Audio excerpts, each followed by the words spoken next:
विधान परिषदेच्या निवडणुकीमध्ये क्रॉस वोटिंग ज्यांनी केलं त्यामध्ये माझं नाव आल्याचं मी काल यूट्यूबवरती महाराष्ट्र टाइम्सच्या क्लिपमध्ये पाहिलं, त्याचप्रमाणे बोल व्हिडिओच्या क्लिपमध्ये पाहिलं. ते पाहिल्यानंतर मला खूप आश्चर्य वाटलं आणि दुःखही झालं एवढ्यासाठी की अशा प्रकारचं नीतिभ्रष्ट राजकारण मी आजपर्यंत कधी केलं नाही आणि यापुढे देखील करणार नाही. जे पटलं नाही तर एक वेळ स्पष्ट तोंडावर सांगू की आम्हाला जर पटत नाही आम्ही हे करणार नाही. नेते जरी असले तरी त्यांना स्पष्टही सांगू आम्ही करणार नाही. परंतु लबाडी करणं आणि क्रॉस वोटिंग करणं ही भूमिका मी आयुष्यात कधी घेऊ शकणार नाही, घेणार नाही.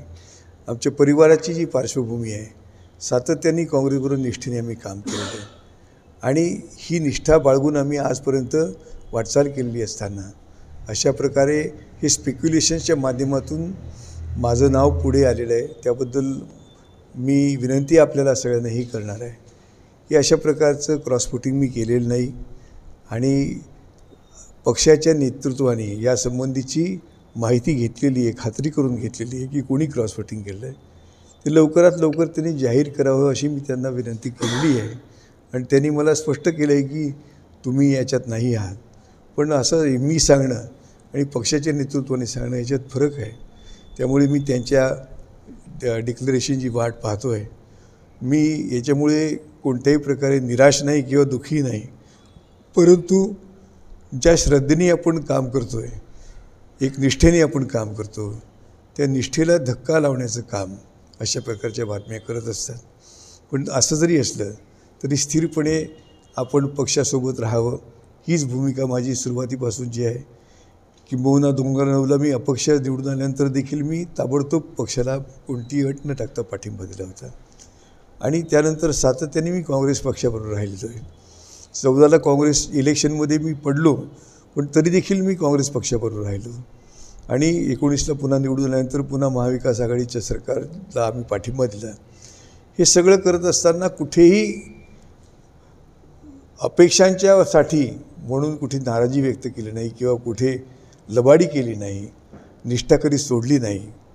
कायम नेतृत्वावरती विश्वास ठेवून आम्ही वाटचाल करत राहिलो आणि माझ्यासारखे अनेक आमदार वाटचाल करत राहिले. परंतु या कालच्या स्पेक्युलेशनमुळे मात्र मला आश्चर्य या गोष्टीचं वाटलं की अशोक चव्हाण हे माझे मित्र आहेत आणि म्हणून कदाचित त्यांच्या सांगण्यामुळे मी गेलो असेल. ते मित्र असते आहे प्रश्नच नाही, सगळे मैत्री राजकारणामध्ये ॲक्रॉस द पार्टी सगळ्यांची असते ना. परंतु मी काही कोणाचा उपकृत नाही आहे. जी काही कामं त्यांनी केली त्यांच्या काळामध्ये मुख्यमंत्री असताना ती पक्षाचा आमदार म्हणून त्यांनी केलेली होती माझी कामं, कधी माझी वैयक्तिक कामं केली असं नव्हतं.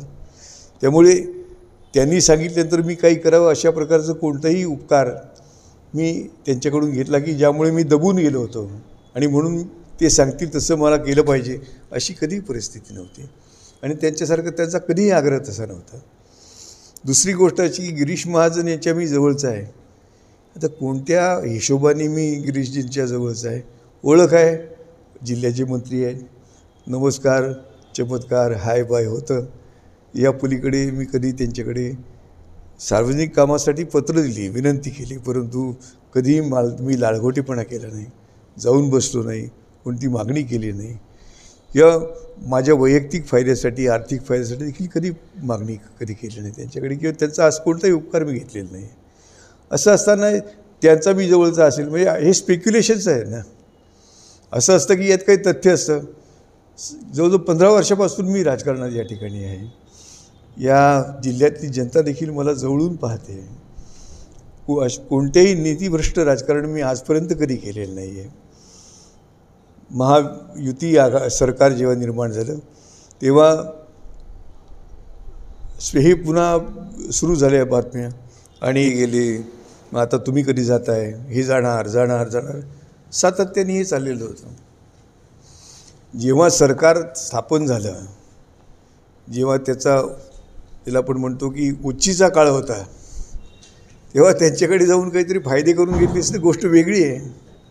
पण ती माझी वृत्ती नव्हती किंवा माझी काम करण्याची ती पद्धत नव्हती. केवळ कामाच्या स्वार्थासाठी किंवा लबाडी करून अशा प्रकारे पक्षाला फसवून किंवा पक्षाला लाथ मारून आपल्या राजकीय विचाराला श्रद्धेला लाथ मारून केवळ स्वार्थासाठी किंवा आर्थिक फायद्यासाठी आपण पक्ष बदल करावा किंवा चुकीचं मागावं, पक्षाच्या आदेशाच्या विरोधात मागावं, अशा प्रकारची भूमिका मी कधी घेतलेली नाही आहे.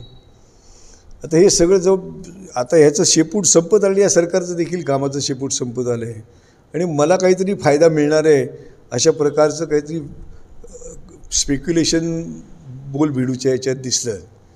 मला असं वाटतं की माझी तर सगळ्यांना विनंती आहे, आजपर्यंत मी हे महायुती सरकार आल्यापासून माझ्या मतदारसंघातले मंजूर झालेले निधी स्थगित केले गेले, वळवले गेले, नंतरच्या काळामध्ये मंजूरच केले गेलेले नाही.